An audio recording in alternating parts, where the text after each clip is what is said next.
Welcome to EconWorks. We live in an era of massive platforms, global supply chains, and unprecedented market concentration. But behind every headline about a merger or a legal settlement, there is a deeper mechanical struggle for control. On this show, we pull back the curtain on the invisible forces shaping our economy. We look past the talking points to examine where law, power, and markets actually collide, and how those collisions redefine the world we live in. Coming to you from the EconWorks desk, we're diving into a breakdown of the systems that run our modern life. This is EconWorks. Today's episode, the DOJ's new Playbook, labor monopsony, and the UHG Amedisys deal. Imagine you're a specialized home healthcare nurse, right? You're making your morning coffee, you open the news, and you find out the U.S. government is actively stepping in to block a $3.3 billion corporate mega merger. Right. And they aren't just doing it to protect patients. They're actually doing it specifically to protect your paycheck. Yeah, it completely shatters the traditional idea we have of, what antitrust law is actually supposed to do. Exactly. Because for decades, the focus was almost entirely on whether a corporate monopoly was going to raise prices for consumers at the cash register. But here, we are looking at a fundamental shift in how the government views corporate power. So welcome to today's deep dive. We are jumping into a landmark legal battle that played out from late 2024 right through the end of 2025. It was a massive case. It really was. And our primary source for this is a rigorously detailed economic analysis document. It's titled The Governance of Referrals, an economic analysis of the UnitedHealth and Amedisys merger. Catchy title. Right, very academic. But the mission for you listening today is to uncover how this single courtroom battle became a literal blueprint for modern antitrust enforcement. Because honestly, when you dig into the mechanics of this UnitedHealth Group or UHG merger with Amedisys, you stop seeing abstract economic theory. Yeah, it gets very real, very fast. It does. You start seeing the invisible wires that connect boardrooms to the quality of care your elderly parents receive and, to the livelihood of the essential healthcare workers in your own community. So to really grasp the magnitude of what happened here, I think we have to look at the rule book the government was using. Or, well, more accurately, the newly rewritten rule book. Yes, new rules. Because it feels like the Department of Justice didn't just wake up one morning and decide to randomly pick a fight with a massive healthcare conglomerate. No, they absolutely did not. The DOJ was armed with the newly revised 2023 merger guidelines. Okay, let's unpack this. What did those guidelines actually change?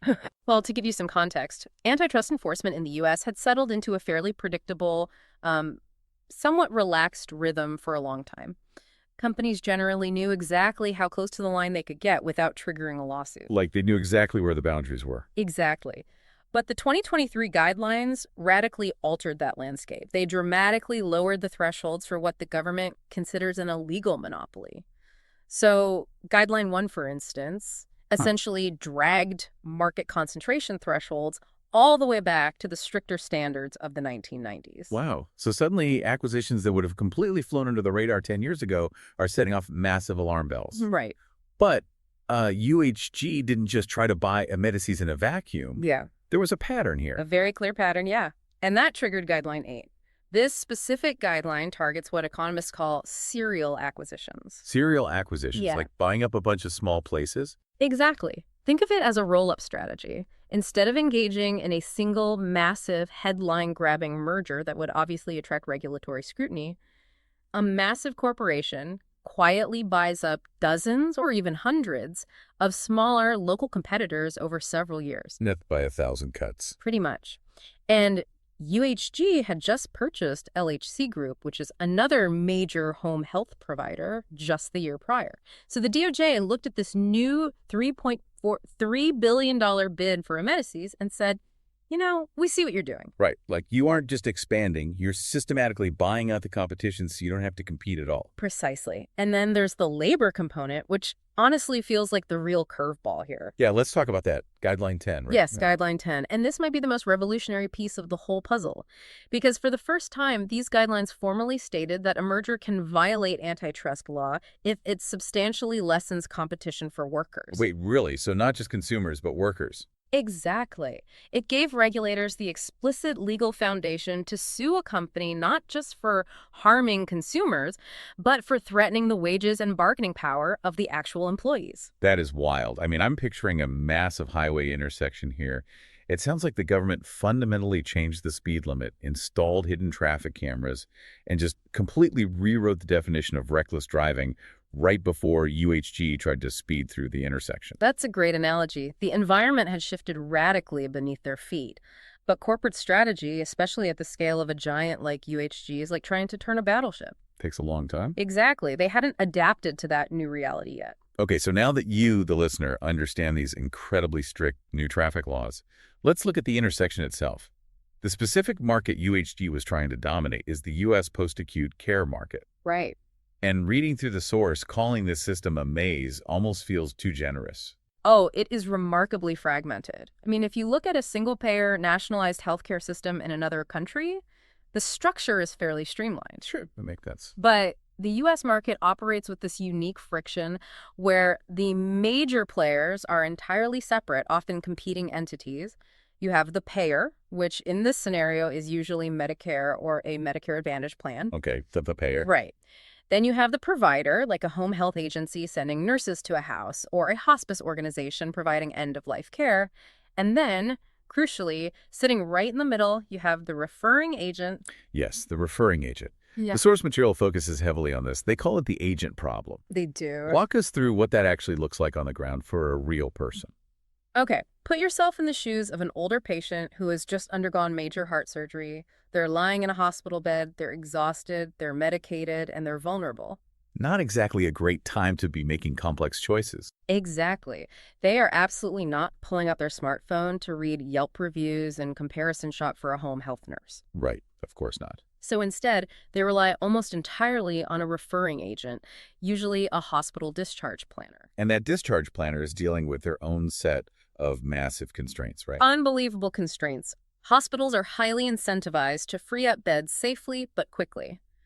A discharge planner might have a window of just 24 to 48 hours to match a patient's highly complex clinical needs with a provider who actually has immediate availability and takes their specific insurance. That is a tiny window.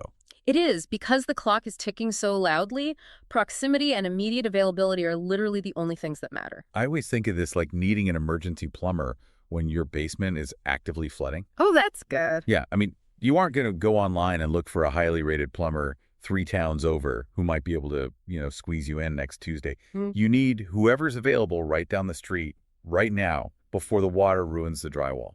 That analogy perfectly captures the urgency. Distant alternatives are entirely useless to this discharge planner. And that specific dynamic, that urgent need for hyperlocal availability, that sets up the absolute central battleground of this entire legal fight. Which was about how to define the market, right? Exactly. It all came down to how you define the market. Because if the market is hyperlocal, a giant conglomerate suddenly looks like an absolute titan in that tiny neighborhood pool. Yes. But let me play devil's advocate for a second. If I'm the high-priced defense attorney for UHG, couldn't I theoretically argue that all forms of healthcare are my competition? What do you mean? Like, couldn't I say, Your Honor, we aren't a monopoly in home health because if prices get too high, people can just stay in the hospital or go to a nursing home. We're just a tiny drop in the massive bucket of all U.S. healthcare. Well, you've just articulated the exact defense strategy Amedisys and UHG attempted to use. Yeah, they pushed for a broad post-acute care market definition. They wanted to lump nursing homes, inpatient rehab facilities, and home health all together into one giant continuum of care. Because that dilutes their market share on paper. Exactly. If the court accepts that giant bucket, UHG's share of it mathematically shrinks and the monopoly threat disappears. Okay, but the DOJ obviously pushes back on that. How do they actually prove the market is tiny? They rely on a foundational tool in antitrust economics called the SSNIP test. It stands for a small but significant and non-transitory increase in price. Okay, stop right there. SSNIP test. Translate that into plain English for us. What does the SSNIP test actually measure? Right, so it's a thought experiment used by economists. You imagine a hypothetical monopolist who controls a specific product in a specific area. Okay. If that monopolist raises their prices by a small but noticeable amount, say 5%, and keeps them there, what do the consumers do? I assume they look for alternatives. Right, if the consumers easily switch to a different product, then those two products are in the same market. But if the consumers just swallow the price hike because they have no realistic alternative, then that specific product is a distinct market of its own. Got it. So applying that to my flooded basement analogy, if local plumbers raise their rates by 5%, I'm not going to suddenly hire an electrician instead. Plumbers are their own market. Precisely. The DOJ argued that if a local hospice provider raised their rates, a terminally ill patient requiring specialized palliative care at home is not going to suddenly pack their bags and check into an inpatient rehabilitative hospital. No, of course not. The service is entirely different. Right. The clinical needs dictate the specific service, and because they aren't interchangeable, the DOJ successfully proved the market must be defined incredibly narrowly local home, health, and local hospice services. And the DOJ didn't just use economic theory for this, right? They brought some fascinating legal precedents to back this up. They did. But instead of just listing court cases, let's talk about the aha moments behind them, because one of them involved tax preparation software. How on earth does TurboTax connect to elderly patients getting home care? It comes down to understanding how digital delivery ecosystems function as their own distinct markets.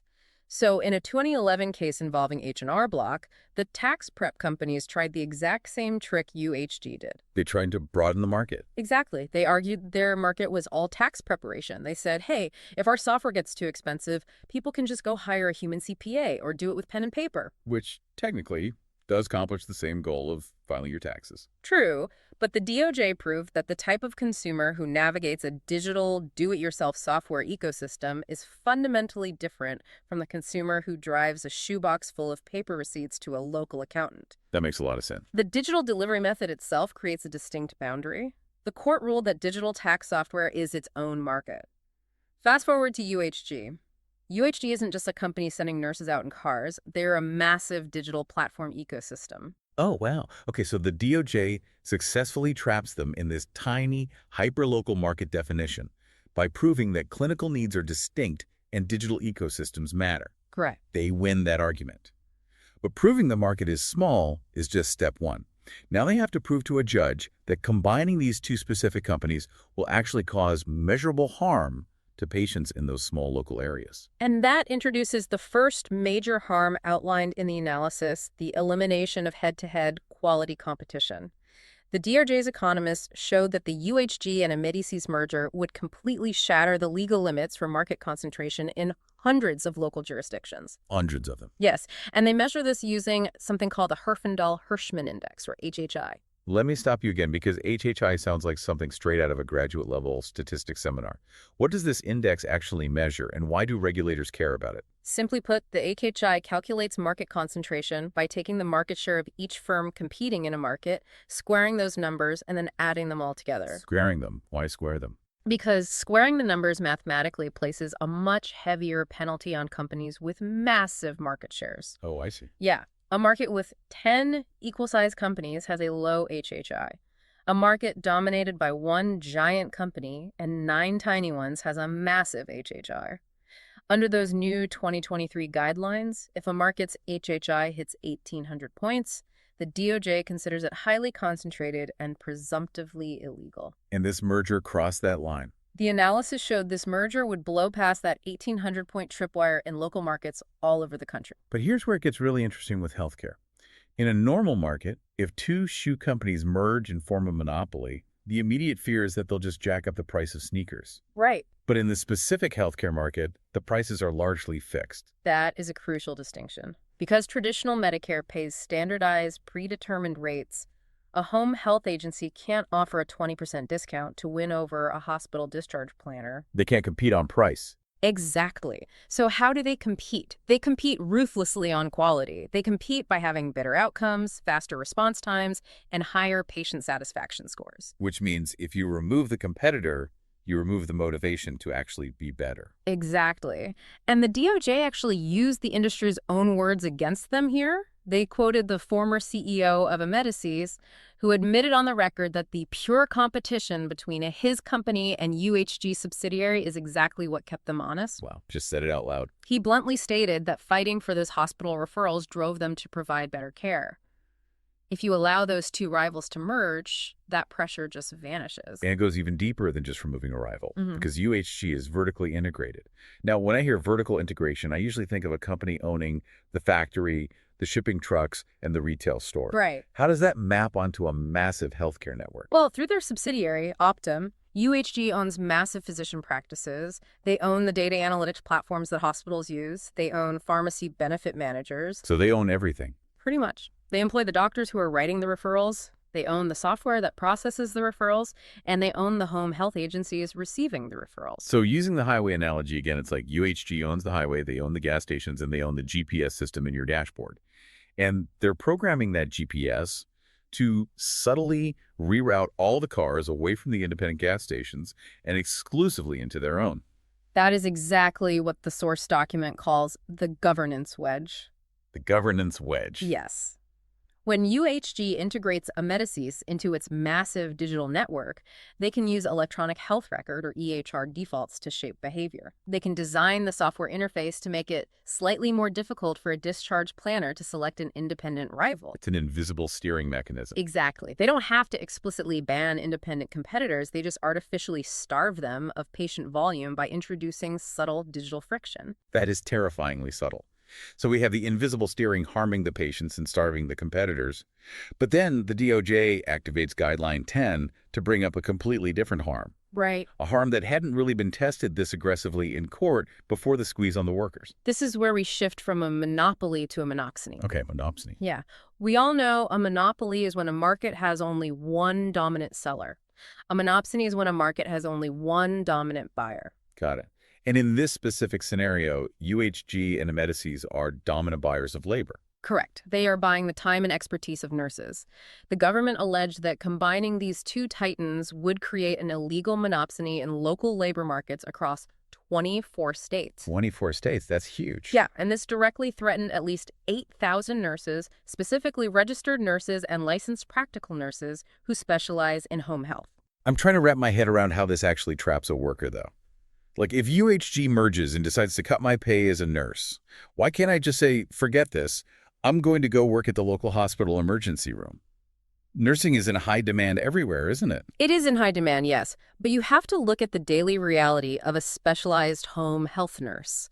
Home care requires a very specific skill set. Like what? Like palliative care, managing complex chronic conditions in chaotic home environments, and operating with a very high degree of autonomy. Furthermore, many nurses choose home health specifically because it offers a flexible lifestyle that hospital shift work completely destroys. Oh, I see. Moving from a quiet, independent home visit schedule into an intensely micromanaged, high-stress, physically grueling 12-hour shift in a hospital trauma ward is not a simple pivot. It's a completely different career lifestyle. So the specialized nature of the job becomes the trap itself. Exactly. If the only two home health agencies in your tri-county area merge into one, your ability to walk across the street and negotiate a better salary just evaporates. And the DOJ economists have an acronym for this threat, building on the one we discussed earlier. They called it the threat of a SNIPT. Okay, we added a T to the end of SSNIP. What does the T stand for? It stands for a small but significant and non-transitory increase in price or worsening of terms. Worsening of terms, that's the key. Yes. Because they are the only major game in town, the merged mega company could dictate lower wages. But it's not just about the hourly rate. They could degrade 401k matches, reduce mileage reimbursement for driving to patients' homes, or enforce punishing on-call shift requirements. And the workers just have to take it. Exactly. The workers are forced to just swallow these worsened terms because, structurally, they have nowhere else to sell their highly specialized labor without upending their entire lives. Wow. Faced with these two massive, undeniable harms, the governance wedge steering patients and lowering care quality, and the monopsony trap suppressing nurse wages, the companies had to know they were swimming in very dangerous legal waters. Oh, they absolutely knew, which is why, before the DOJ even formally filed the lawsuit, UHG and Amedisys tried to offer regulators a quick fix. What was the fix? They proposed a divestiture. They said, look, we will sell off a chunk of our locations to a private, Texas-based operator called Vital Caring. This will maintain a competitor in the market so you can go ahead and approve our mega merger. Ah, it's a classic corporate compromise. Offer a sacrifice to appease the regulatory gods. Right. But the DOJ didn't take the deal. Why not? Why wouldn't regulators just take the easy win, claim a partial victory, and save themselves a grueling year-long court battle? Because the DOJ actually looked under the hood of the company buying the cast-offs. When regulators analyzed Vital Caring, they found a company with significantly lower patient quality scores than Amedisys, and one that was plagued by severe financial challenges. Oh, wow. So they were essentially trying to sell off their assets to a competitor they knew was too weak to ever actually challenge them. Yeah, exactly the point. Vital Caring was structurally incapable of replacing the intense head-to-head rivalry that was keeping UHG honest. Selling assets to a financially limping competitor doesn't solve the antitrust problem. It just creates the illusion of competition while the monopoly solidifies its power. That's incredibly sneaky. It really is. And the DOJ's refusal to accept a half measure led to a historic conclusion in December of 2025. So it goes to the U.S. District Court for the District of Maryland. What was the final judgment? The court ultimately enforced a structural solution of unprecedented scale. Rather than a total block, UHG was forced to divest 164 locations across 19 states. 164 locations. Yes, and crucially, they weren't allowed to sell them to a weak buyer. The court mandated the sale to two much more robust, financially viable independent buyers, BrightSpring Health Services and the Pennant Group. That is massive. The government essentially forced them to carve out a huge chunk of their own empire just to ensure the playing field stayed level. It became the largest divestiture of outpatient healthcare services in United States history, and it serves as definitive proof that the 2023 merger guidelines aren't just theoretical threats. It proved that vague, abstract corporate claims about generating efficiencies or creating a seamless continuum of care, those will no longer override the very real, localized harms to vulnerable seniors and specialized workers. So as we wrap up this deep dive, the massive takeaway for you listening is that the era of sleepy antitrust enforcement is over. The rule book has fundamentally changed. Modern antitrust isn't just about whether a gallon of milk costs 50 cents more at a monopoly grocery store. Not anymore, no. It is an active, aggressive tool being used to block quiet serial acquisitions. It's being used to protect the hyper-local quality of care for our elderly populations. Sure. And crucially, it's being weaponized to defend the wages and working conditions of everyday healthcare professionals against the suffocating weight of monopsony power. The landscape has permanently shifted, but, if we project this forward, there is a lingering complexity here that builds directly on that governance wedge concept we explored. Invisible steering. Yes, because as these massive vertically integrated healthcare conglomerates increasingly integrate artificial intelligence into their electronic health records and referral networks, a profound new challenge emerges. Oh, man. AI makes everything more complicated. It really does. Think about the discharge planner staring at a screen. If an AI algorithm is actively optimizing patient placement, how will future regulators ever be able to detect or prove that the algorithm is subtly steering patients away from independent competitors? That's a scary thought.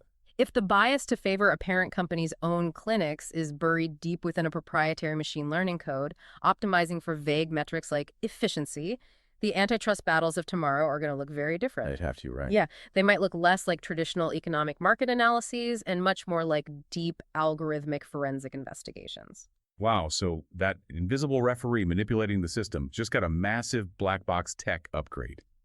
Next time you picture a high-stakes courtroom drama, don't picture the smoking gun or the surprise witness. Picture the algorithm, quietly and invisibly rerouting the GPS. Thank you so much for joining us on this deep dive. Keep questioning the systems around you, and we'll see you next time. Thanks for tuning into this episode of EconWorks. The goal of this series is to move beyond the surface-level descriptions of how markets work and start looking at the actual architecture of competition.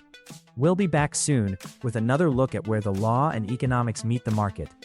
For the full technical analysis and more from this series, visit us at econworks.com. If you found today's breakdown valuable, please subscribe and share the show. It helps us keep the analysis independent. From all of us here at EconWorks, thanks for listening.